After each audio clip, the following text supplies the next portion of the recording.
Uno dei fronti della lotta del contrasto all'epidemia è il Veneto. In Italia superati 5.500 contagi, in partenza la campagna tamponi per la popolazione. Il Presidente della Regione Veneto, Luca Zaia, ha insistito per campagna di tamponi per isolare i positivi. Sentiamo l'inviata Ivana Godnik.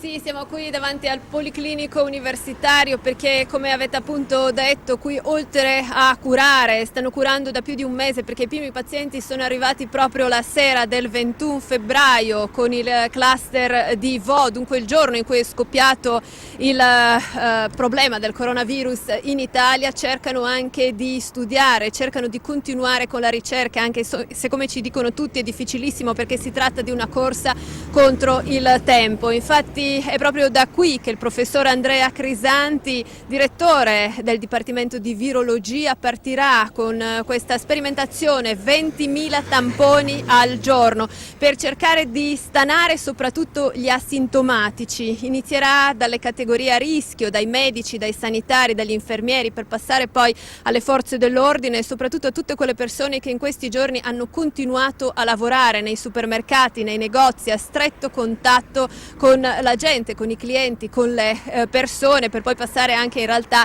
a chi si occupa di informazione. Un esperimento a tappeto, 20.000 tamponi al giorno sono tantissimi, anche se pensiamo poi alle analisi che bisogna fare di questi tamponi, un po' in linea con ciò che è successo in Corea e in Giappone, dove proprio questa metodologia ha in qualche modo aiutato a bloccare di fatto il coronavirus. Da Padova per adesso è tutto, a voi la linea.